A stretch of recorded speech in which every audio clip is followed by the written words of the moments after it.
Howdy cowpokes. Here's our third installment of why your 600 is not as fast as you think it is. Saw an interesting comment. Someone making the case of that 600s can beat 1000s and all that. And of course, that's just, that's stupidity. That's somebody who couldn't afford the 1000 and the 600 is the fastest bike he ever had. He upgraded from his Ninja 300, so to him, it's just a rocket ship. And they are, until you get on a 1000. But someone else had made the case, well, there's really no difference between a 600 and a 750. A 600 is just as fast as a 750.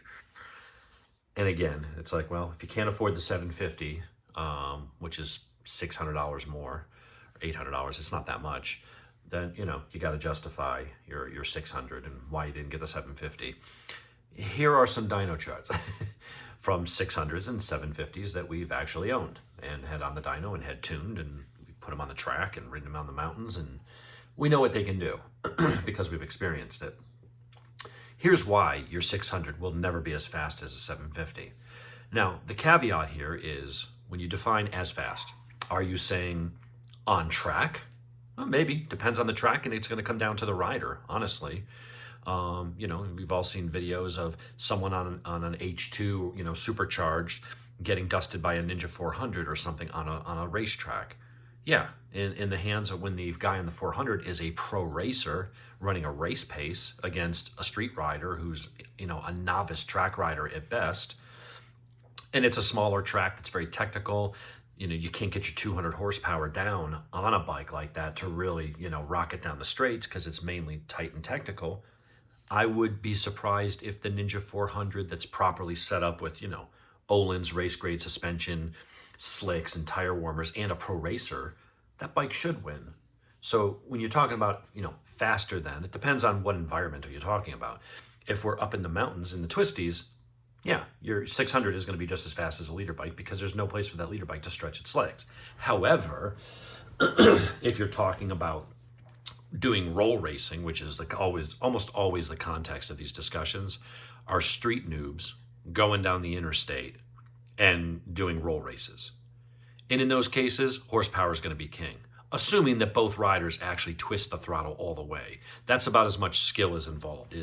Are you in the right gear when you start the pull, and did you twist the throttle until it stopped? That's the skill you need to go in a straight line, okay? The only thing left would be maybe, who has more balls? The guy who chickens out at 140 and rolls off the throttle versus the guy who on the 600 that keeps it pinned. Okay, but then you're not comparing bikes anymore. And you're not even comparing rider skill. You're just saying, okay, well, I had more balls. I was willing to, and that happens, right? I was on my Aprilia Tuono V4 1100, which made about 165 horsepower at the wheel. And Buddy had an R1 that made 180, and we did a roll on on a country road up near the Dragon, and I technically won. I'm doing air quotes, you can't see it, and that's because up around 160 something, we were coming up. The road was narrowing and taking a slight turn onto a bridge, going over a river, and at that point he was starting to reel me in, but he chickened out. And I held it that extra second or two. But his bike would have overtaken me at that point. I had as much muscle as him in the mid-range. But once you start getting up into the real top end, the faster you go, we've covered in other videos, it's horsepower. Assuming that both bikes are aerodynamically similar, both bikes are in the similar weight category, although weight is less important for top speed than you think. It's not unimportant, but it's not as critical. So anyway,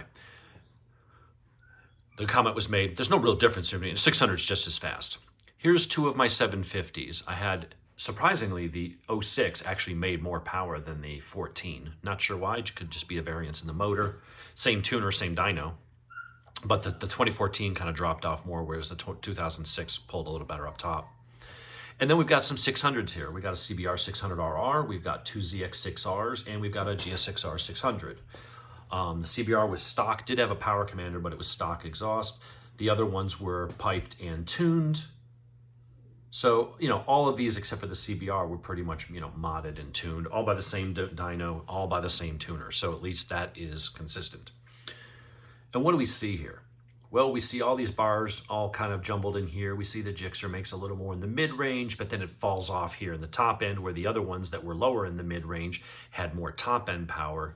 But they're all in that same basic performance envelope. Their torque is all similar. Some are a little higher in some areas, some are higher in the other areas.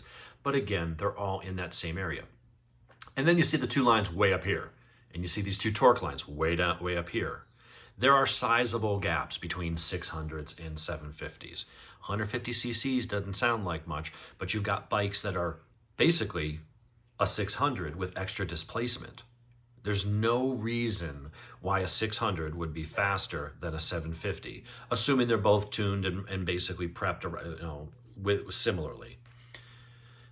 The 750 is the same chassis. It's the same suspension. They're within 4 pounds of each other. It is basically a 600 with an extra 20 horsepower.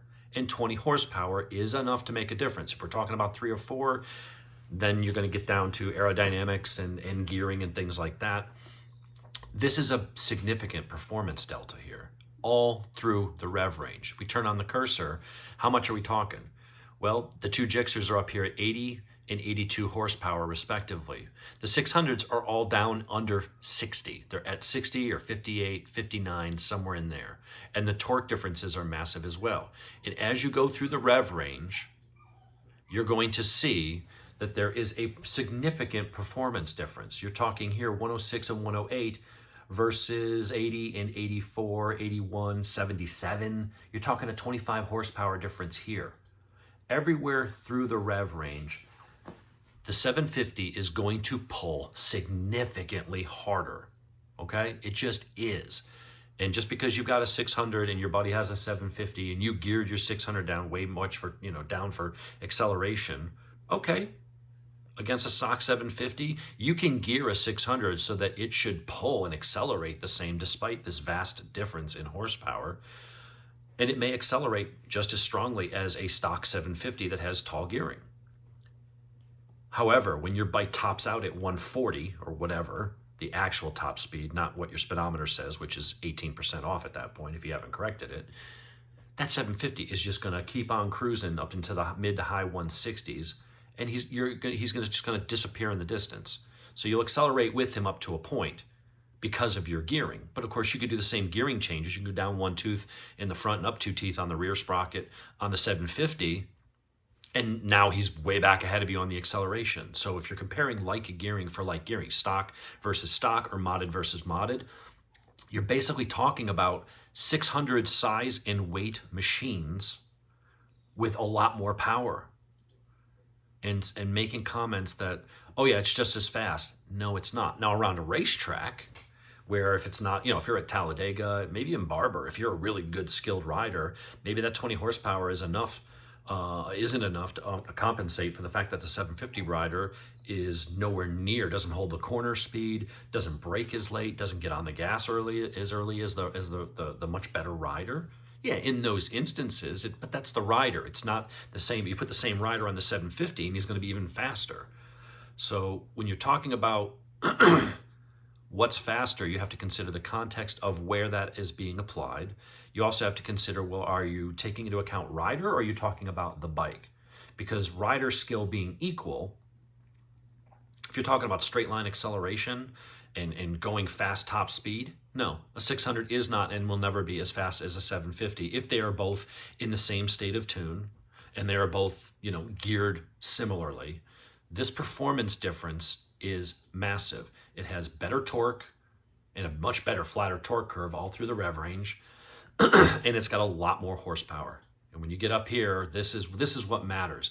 This area up here is what makes your top speed. Down here is your street rideability and general acceleration. But once you start having to push against that wind and you're shifting between 12 and 14,000, it gets up to red line and you shift and you're back to 12 and you're climbing up again. You're up in this range right here. And this is what is just forcing you through that wind that is trying as hard as it can to hold you back. And the faster you go, the more it pushes back. It is not a linear progression. There is no, well, every 5 miles an hour or every 5 horsepower equals X number of miles per hour. It's not how it works. The faster you go, the less those 5 horsepower increments make. So that 5 horsepower might give you 5 more miles per hour down at 130, 140. But up at 170, you might add 5 horsepower and you only get 1.5 miles per hour more. The faster you go, the smaller those increments of speed go, despite adding that same 5 horsepower increase. This is what pushes you through the wind. This is what's going to determine your top speed. It'll ultimately be limited by gearing. The gearing can only spin at a certain rate depending on how fast, how many RPMs the motor's turning.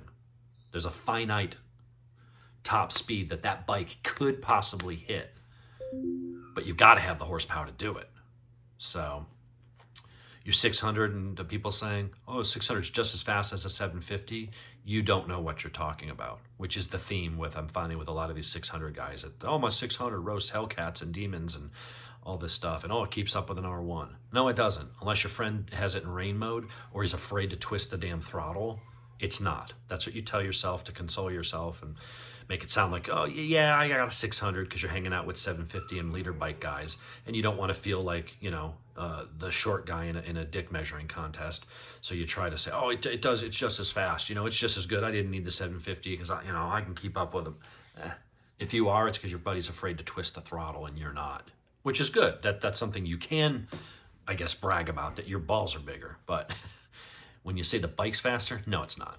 This is a massive, massive performance delta. So anyway, stop saying that because you look like a noob. When you say that, people that have both bikes and raced them and tracked them and have drag raced them and like actual drag race at a track and gone to racetracks and road courses and ride these things extensively and had them on the dyno, the people that ride the leader bikes and the 750s and stuff, keep in mind, this is just a 750. The leader bike could be off the monitor. They know better. And they can see right through you, as we do. And that's why we made the video, to point that out. So stop being silly. If you want the faster bike, then go get the faster bike. Stop buying the slower bike and then trying to convince the guys with the faster bikes that your bike is actually as faster, because anyone that's had the other bikes knows that it's not. Just stop.